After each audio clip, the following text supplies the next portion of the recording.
बड़ों को प्रणाम, छोटों को प्यार। आप सभी को मेरा नमस्कार।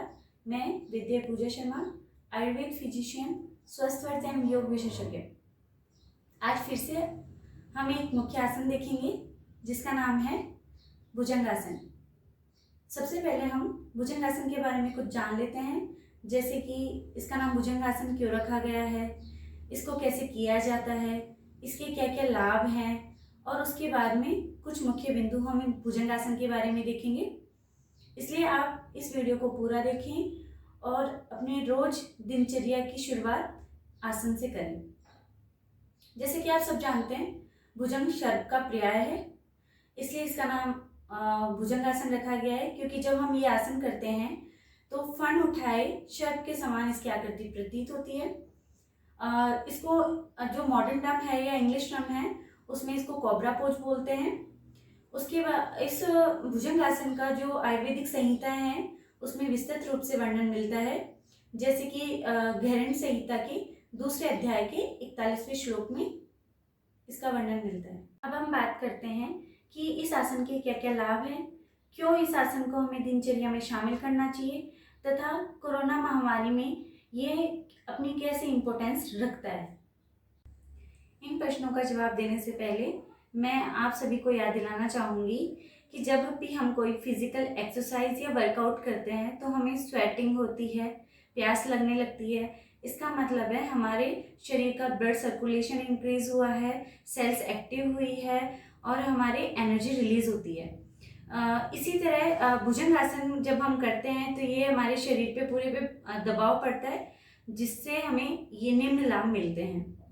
भुजंगासन को करने से हमारी जठराग्नि प्रदीप्त होती है और मंदाग्नि का नाश होता है। इसको अगर हम एक्सप्लेनेशन के साथ समझें तो भुजंगासन करने से हमारे एब्डोमिनल पार्ट्स या ऑर्गन्स हैं उन पे प्रेशर पड़ता है।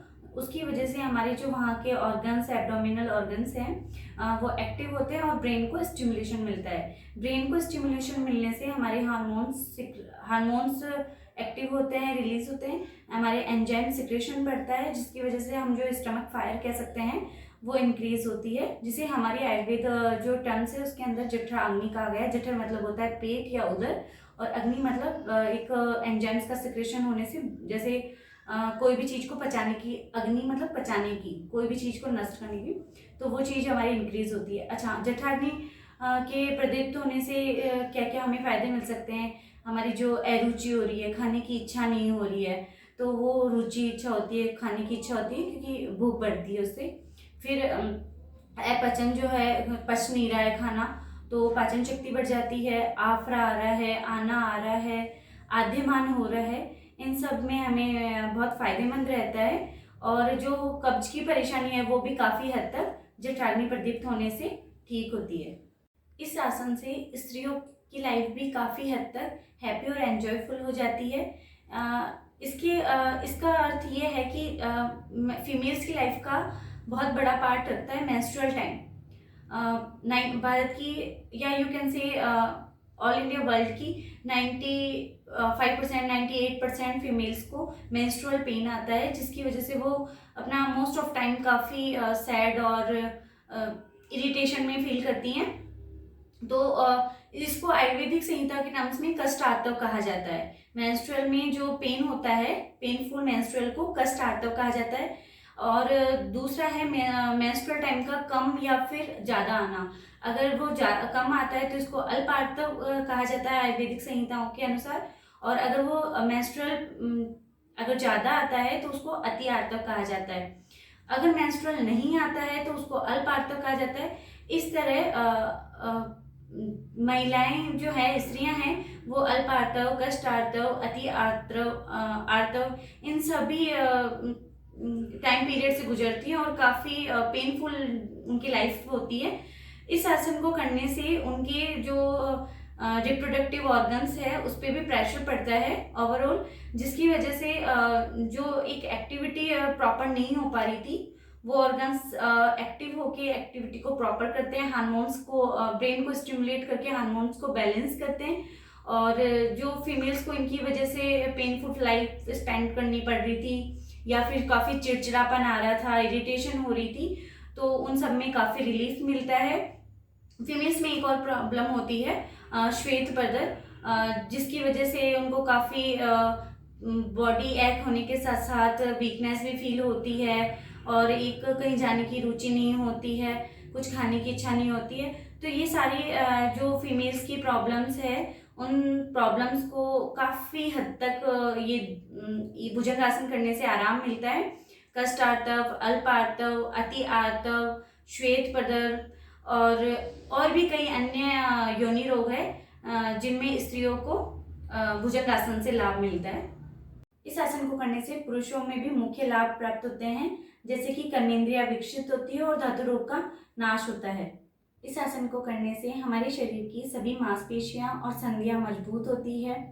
हमारे उदर, कमर, पीठ और भुजाओं की जो अतिरिक्त वसा है, एक्स्ट्रा चर्बी है, वो घटती है।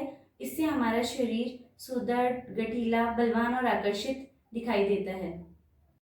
स्पेशली भुजंगासन से हमारे मेरुदंड या रीढ़ की हड्डी में लचीलापन आता है, जिसके कारण हमारे ग्रीवाशूल और कटिशूल में ये आसन बहुत लाभकारी है। इस प्रकार अगिनत लाभ जानने के बाद में अब हम देखते हैं भुजंगासन कैसे करते हैं। आइए देखते हैं भुजंगासन की विधि। अब हम भुजंगासन शुरू करेंगे। इसमें सबसे पहले हम विश्राम अवस्था में बैठे हुए हैं, हमारे दोनों हाथ साइड में रखे हुए हैं। अब धीरे धीरे साइड करवट लेते हुए पेट के बल लेटेंगे। पेट के बल जब हम लेटेंगे तो हमारी बॉडी बिल्कुल शिथिल हो जानी चाहिए, बिल्कुल रिलैक्स, पाँव ज़मीन पे टच, हथेलियाँ ज़मीन पे टच। फिर उसके बाद धीरे धीरे हम नेक्स्ट विश्राम अवस्था में को भी ले सकते हैं।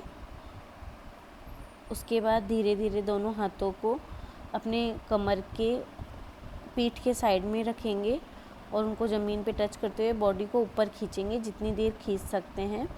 अपने पेट से ऊपर सीना, गर्दन, इस पूरे ज़मीन के ऊपर खींचेंगे। फिर वापस हम विश्राम अवस्था में आएंगे और इसी विधि को हम 2 से 3 बार दोहरा सकते हैं। अपनी बॉडी को ऊपर की ओर खींचेंगे, कमर से ऊपर का जो शरीर का भाग है वो ज़मीन से उठाएंगे। फिर विश्राम अवस्था में आएंगे।